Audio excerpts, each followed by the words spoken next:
Good morning, everyone. It is the Millionaire Mommy. Welcome back to my channel. Thank you for joining me for today's video. I know that I have another video that I need to edit that will be coming out very soon. So I don't want to go into too many details because then it'll destroy that video for you.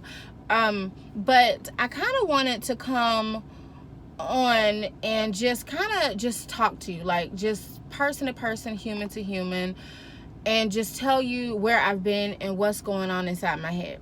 So I'm really I enjoy doing YouTube. I enjoy all of your wonderful messages. They just lift me up and encourage me. You guys are really, really amazing. No joke. And you know what's funny? The funny thing is, you can find the most amazing people outside of your family. Isn't that crazy? The group of people that connect you through blood, you can find the most amazing support, comfort, anything you need outside of that group of people. And that is mind-boggling. It's crazy, but it's the truth. So another thing is I'm recording off my phone today because I just finished exercising. I don't know if you could tell, but I sweaty, y'all. So I just finished exercising, and so I'm recording off of my phone, and my tripod thing for the car broke, so I'm using my phone today. And it might be a little shaky, it might be a little wobbly, and you might hear the air conditioner because I'm in Florida and it's hot. There we go. All right, so what's been going on in my head, right? What's been going on in my mind? So y'all know there's so many things going on in the world today. It's a lot, and I try to disconnect from everything that is going on by not really paying attention to the news. So I used to be one of those news junkies. Every day I watch the news, and I've learned that they don't tell you the good things. They tell us the bad things, and bad things it's just not good. It's really, really not good. So I just strayed away from it. I don't listen to the news. I will tap in twice a week, maybe 3 times a week, depending, to just see what's going on so that I'm not completely oblivious. But then I tap back out. I need sanity, okay? I'm a single mom with 3 kids. I need some sanity. There's no way I can stay sane if I constantly listen to the craziness that they tell us on the news all day long. They don't tell us nothing good. Ain't nobody telling me what God did for them. They not telling you about nobody's testimony. Nobody on the news is telling us good things. So I need to step away. And anyways, so what's really been bothering me is school. My kids had been homeschooled. My oldest was homeschooled. This would have been his 4th year homeschool. My decision to homeschool was pre-pandemic. My son had some issues at school, and the school was kind of he's not important enough for us to take care of those issues. I don't like to throw the race thing into it, but I learned that when I would come up to the school and I would not make a scene because I was very professional. I never caused a scene, never. I was very professional. I always went down the chain of command whenever I needed to have something seriously taken care of. And they treated me different than they treated, let's say, a white person. So there's a lot of Hispanics, majority of Mexicans in our area. So there's whites, there's Mexicans, and there's blacks. And they treated me differently than they would treat a white person. Now, the Mexicans, forget about it. They were so rude and disrespectful listen, and I don't think you should be rude and disrespectful to any group of people, no matter their color, nothing. I don't care. I'm a human. You need to respect me. But they didn't do that. And I said, you know what? School system didn't. If my baby was at home with me and I allowed someone to treat him or abuse him or assault him the way that they allowed other students to do that to him at the school, y'all listen, y'all know what they would have done. They would have took my baby away from me and then probably gave me some kind of charges, if not thrown me in jail. Y'all know that that's what they do. But being the fact that he is in school, Okay, so being the fact that he is in school, they got a different set of rules. You know what I mean? Like, they can do stuff. Another student can assault your kid, and then let's talk about it, right? Now, if it's you that do that, ain't no talking. Like, they gonna slap you with some charges, and you got to go because you knew better, right? So I dealt with that for a while, and so I got fed up. There's not a lot of schools in our area because we are really, really out there. We literally didn't have sidewalks, okay? We had one street light, no sidewalks, and the area was like more like country farming type of area. And now they're building all these homes and subdivisions. Like, we were the only subdivision out there for a while. So no, we didn't have street lights or nothing, y'all. Listen, that's how far out in the boonies we were. So anyway, no schools, no nothing. So because there was another school to send him to, I said, you know what? Okay, I'm gonna try this homeschooling thing. And I did. It worked out really, really well. We got a schedule. We would go to the gym, I would do my work. He would do his work. Like, it was great. It came together. It meshed really well. So, fast forward a couple years, the pandemic comes, and now I got 3 kids because the other 2, one was in daycare, and then the other, she was in middle school. So pandemic comes, and I decided, hey, I'm gonna homeschool everybody. At that time, if I'm gonna be honest, I was fearful. Y'all, I was so scared of COVID. It was so much that they did not know. It was so much that they were telling you could happen to you. And with me being diabetic and overweight and having so many health conditions, I was so scared that I might die and my kids were going to be without a mom. So I decided to homeschool all of them seriously out of fear. It wasn't, anything dealing with the school. It was just out of fear. Now, everybody had their own issues with the school, but my decision was based off of fear. So, once again, we're going to fast forward again to 2021.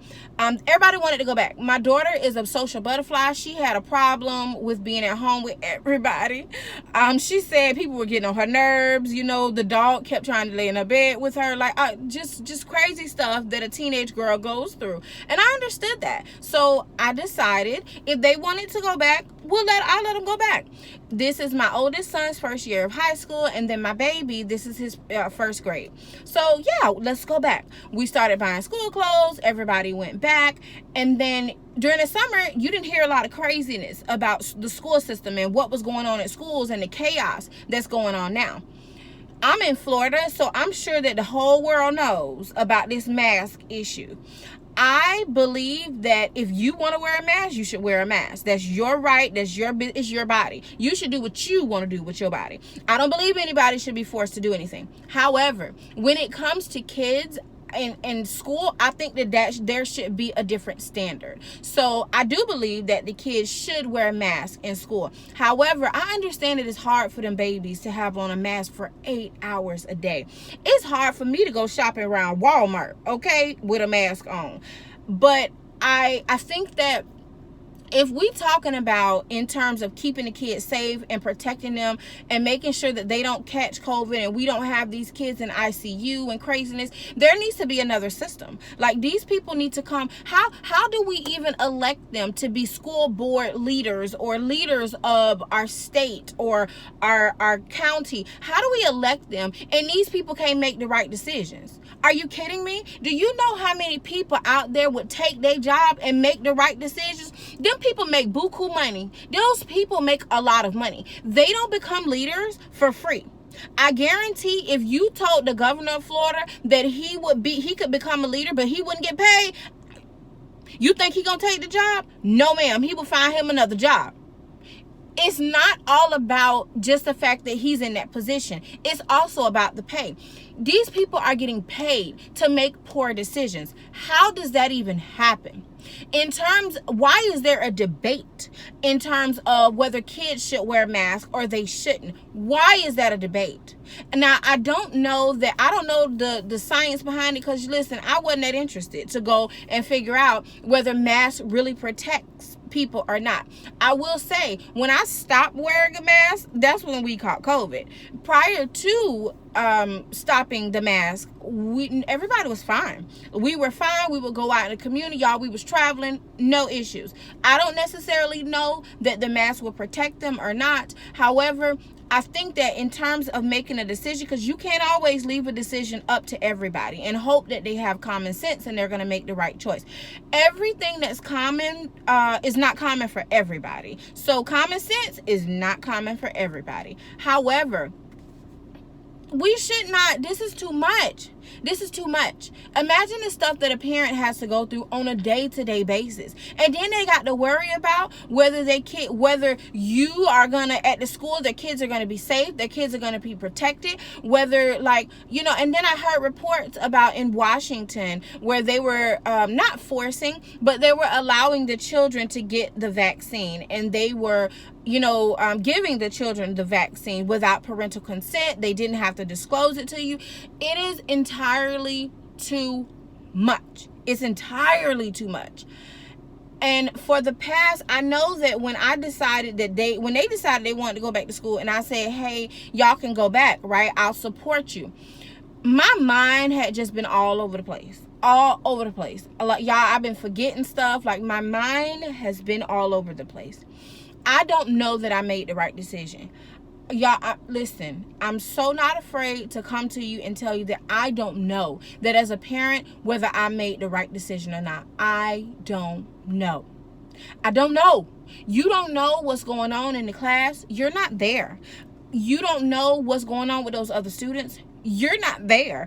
It's too many different variables for one's mind to try to figure it all out or to work it all out. Like, it's entirely too much.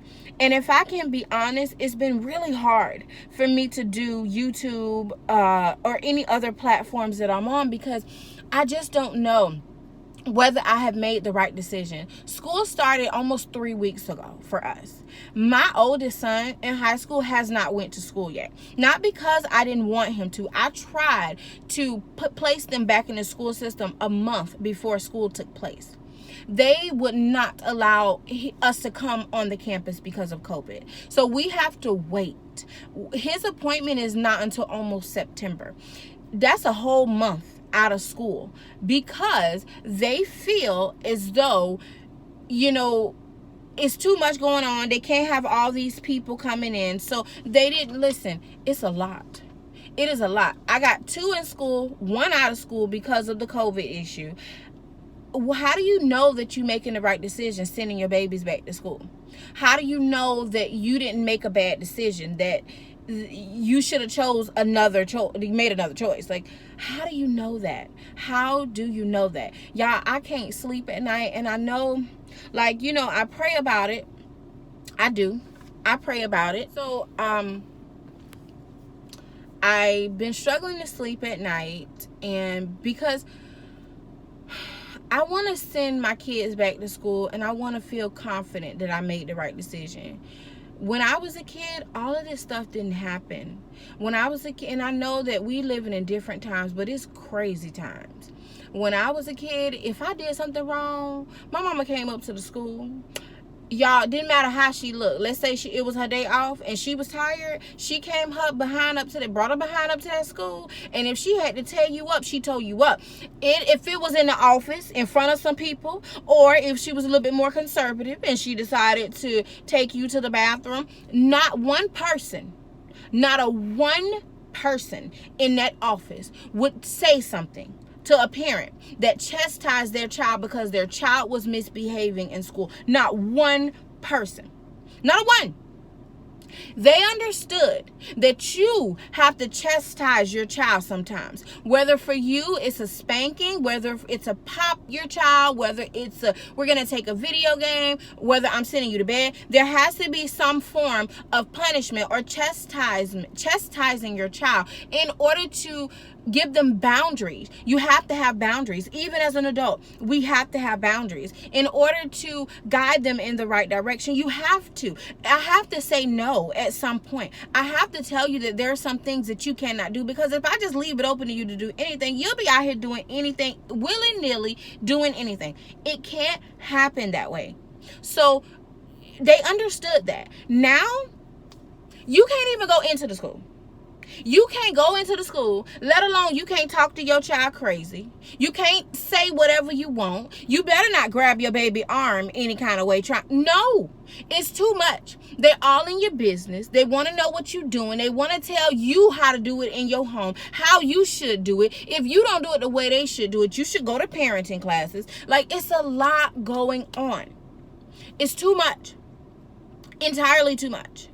So also, for those of you that don't know, my youngest baby is autistic, and he is 6. He didn't start talking until he was like 4, maybe 4. And I mean, that's like literally saying words. He didn't say anything prior to 4.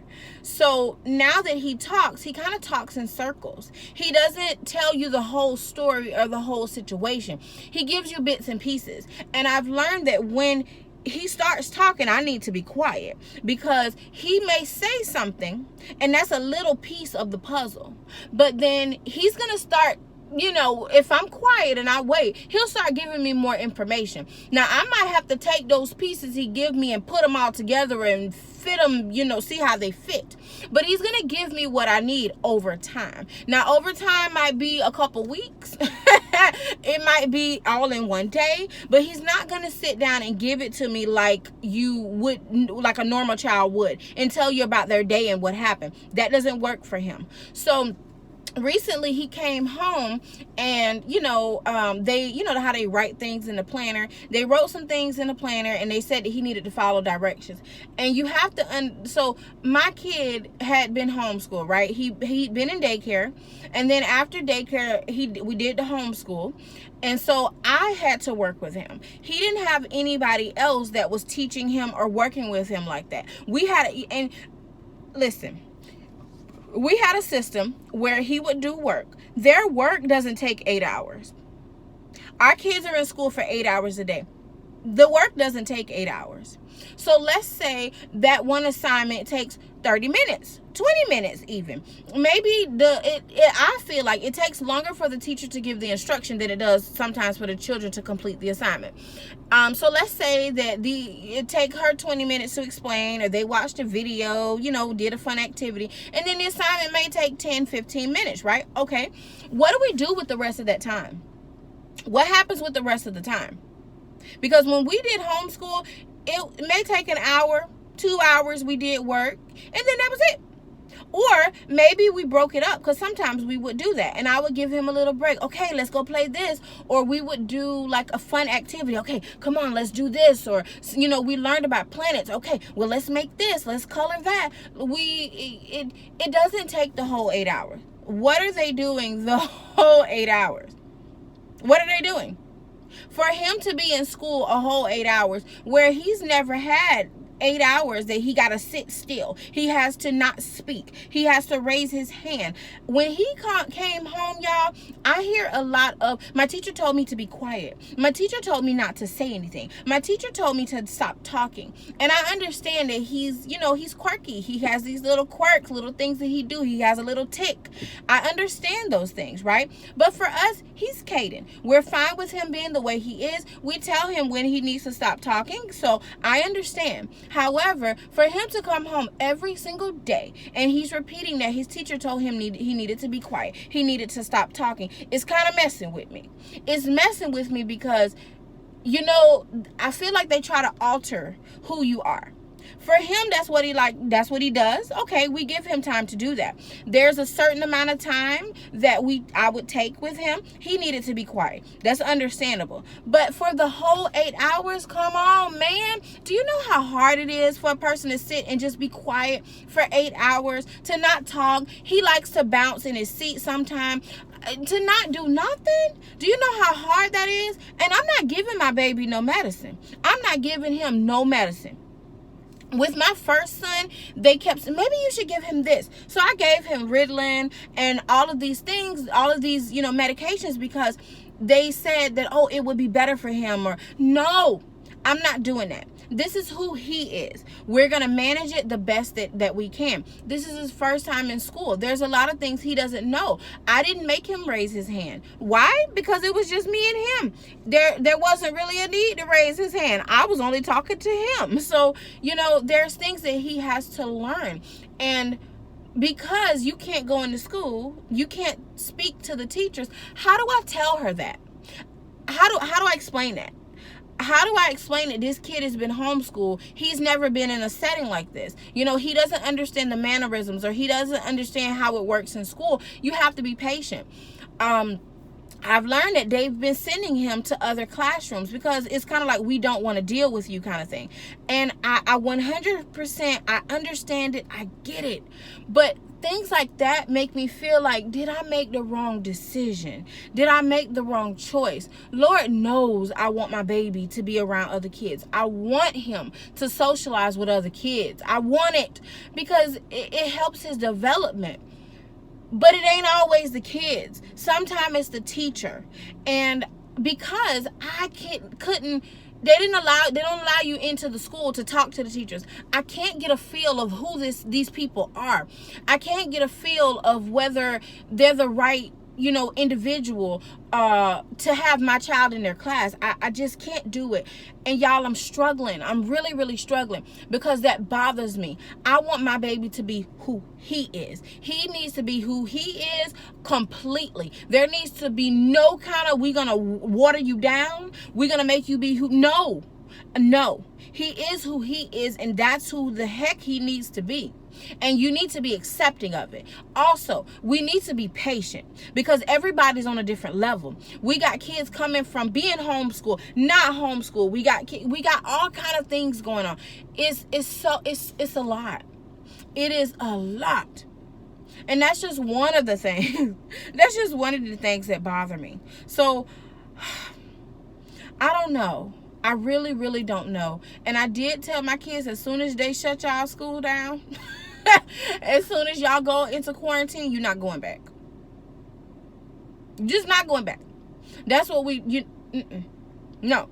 How do you just, the classes is quarantining for 2 weeks, and then they go back, and then they got to be quarantined again, and then, because you got everybody, you know what I mean? Like, people get sick, people get better, someone else gets sick, then, like, it's not going to end.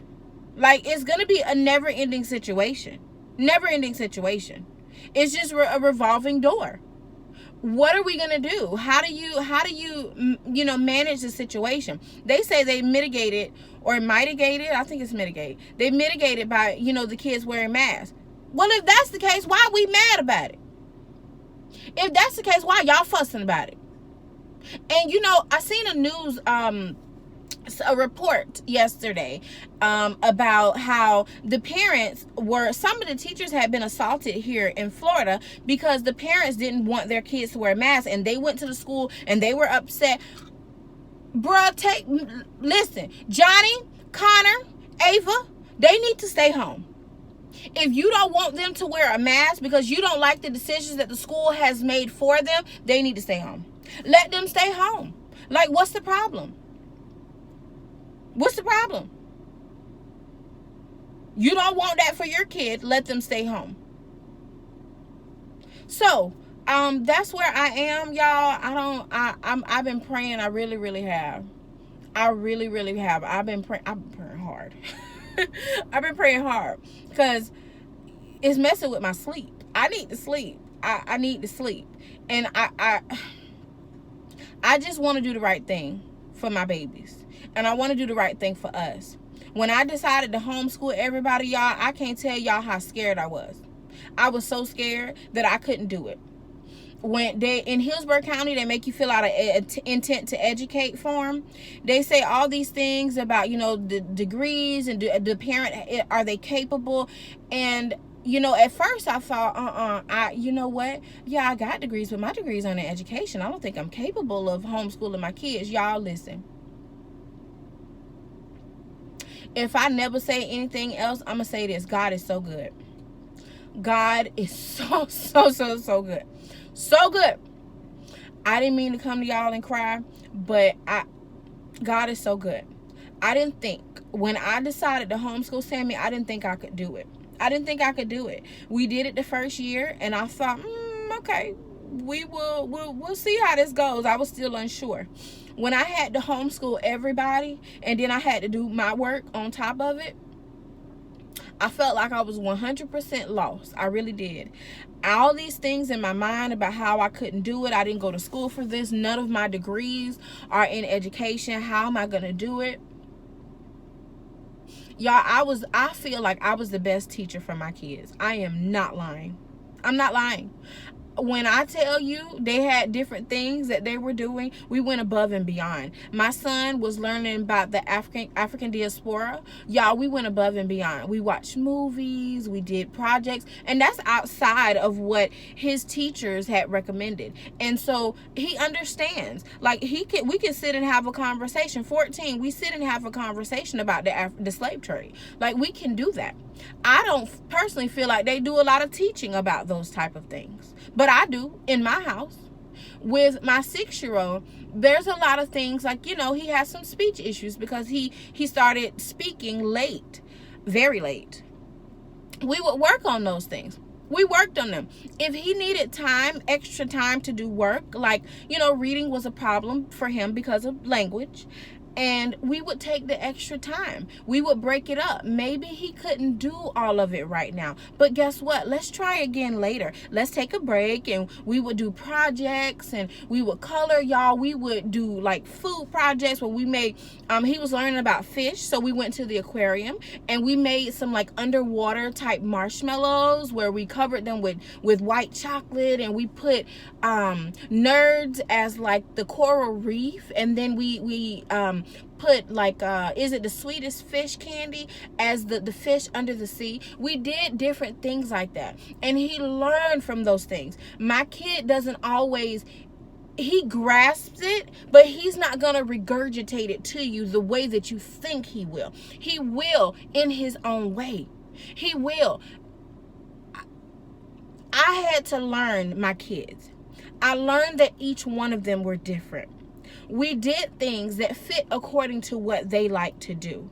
Whether it was today, we're not going to work. Mommy's going to, mommy can do work. Because I would take my laptop to the beach. I would do my work at the beach while they played and made sandcastles. Or we will go out of town. This week, we're going to be in Georgia.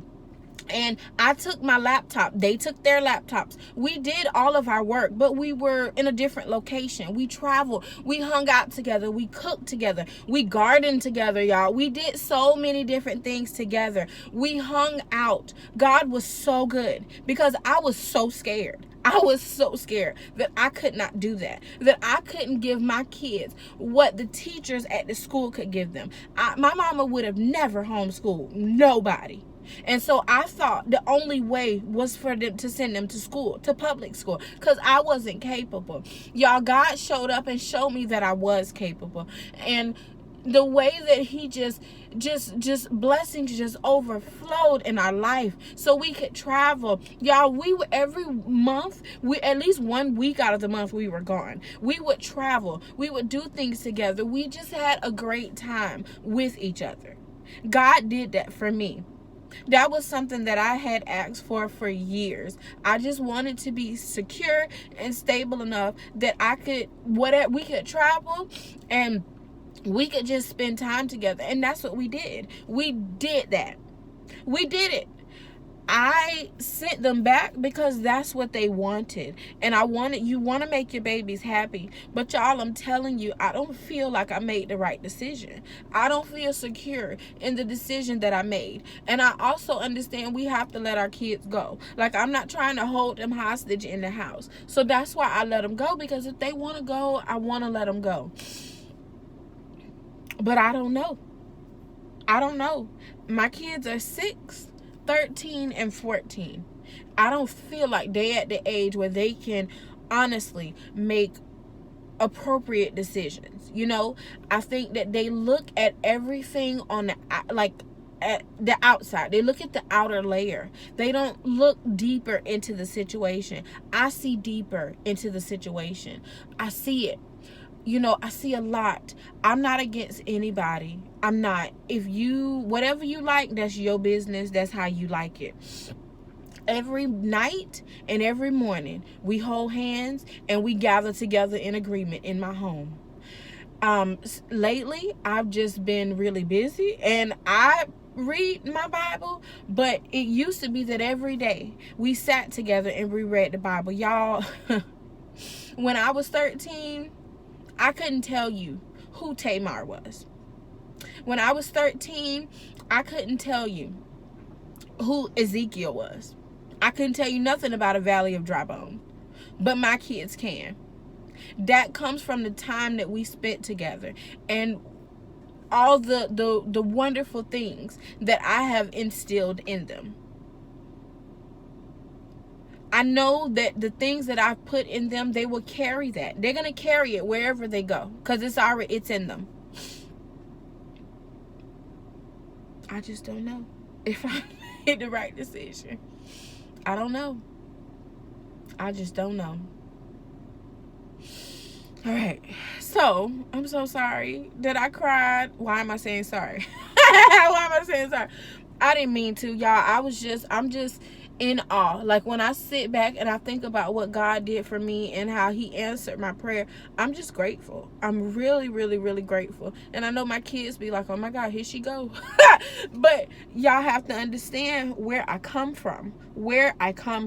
So to be a single mom with no help, no support, no nothing, and to be able to have all three of your kids that eat a lot, sitting at home, and everybody's safe, everybody's secure. Y'all, we had, at one point, we didn't have a car. I didn't have a car. My car broke down, and it was in a driveway. Not driveway, it was in a garage. And I kept putting money into fixing it, and it just kept breaking down. And I just said, no more. I'm tired of putting money in fixing this car. We didn't have a car. We stayed in the middle of nowhere. I told you that. 12 miles to the nearest store. Who walks 12 miles with groceries for 4 people? Y'all, my refrigerator, my pantry. If y'all look back in my videos, my pantry door is not on the pantry. Like, it's not even there. My pantry was so full that the pantry door fell off. The pantry door fell off. The pantry door fell off because it was so much food in my pantry. My refrigerator at times wouldn't close because it was so much food in my refrigerator. It wasn't that I was going about all these Hot Pockets and frozen pizzas. I was scared. I've never been without a car. I worked hard to maintain what we had.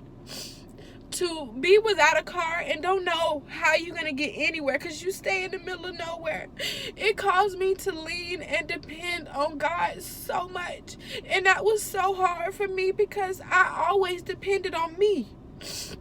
I learned at a young age that I couldn't depend on nobody because nobody was there for me. So I had to depend and trust on Centeria. If Centeria couldn't do it, nobody could do it. Y'all, God humbled me so much when I lost that car and I didn't have no family and I didn't know anybody out there to help me. God humbled me so much. So when I cry, it's because I'm so grateful for what he did. You have no way to get food, but you have an abundance of food. How does that happen? How does it happen? You have no car, but you at the beach in another county. How does that happen? I'm so grateful for what he did. I'm just really, really grateful. So these are tears of gratitude and tears of joy because I got to experience something that a lot of people wish that they could. And the Lord, it was hard because he had to humble me. If you've ever been humbled, it's a rough time. But I'm grateful. I'm so happy that I went through that, y'all. I'm so happy that I went through that. So, I'm going to close this video and I say pray for me, because if I have to pull my kids back out, I'm pulling them out. I don't want to go back and forth with that decision. But I feel like things are really, really, really crazy. Things are so crazy. Really crazy. Really, really crazy. All right. So anyways, thank you so much for watching this video. I hope y'all have a great day, and I do have another video coming.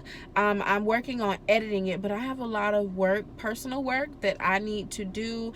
And then, you know, now that school is started, y'all, I'm going back and forth with I'm an Uber driver all of a sudden. That's why you see me in the car. I'm Uber driving. I'm dropping kids off at practice. I'm taking kids back and forth to school. My daughter's school is like 30 minutes from our home, and like it's 27 minutes without traffic. So when there is traffic, it's a little bit longer. So I have to do it every day, and then that's back and forth to pick her up, and it's a lot. So I'm tired. I've been eating crazy. That makes me not feel well. So it's a lot going on. Just bear with me. I promise I'm gonna get these videos back out. I'm gonna get back into the swing of things. I do want to do a lot more sit down videos where I speak to you and I tell y'all about me, because in my videos I don't do a lot of talking, you know, like on a personal level. And I think that when I really start telling my story and my journey, I just feel like it's a lot of people that are going to relate to me. But I will be honest, I get nervous about telling my story and my journey because it's a hard one. And you know, I don't want to be judged. So I get nervous and I get scared, and I'm fearful of that. So I stray away from it. But I know that, you know, I feel like the Lord is breaking that off of me. Breaking that off of me, because it's a lot of stuff that I would have never done that I'm doing. So anyways, I will put some videos out soon, and I hope y'all have a great day. Anyways, thank you for watching my video, and have an awesome day, guys.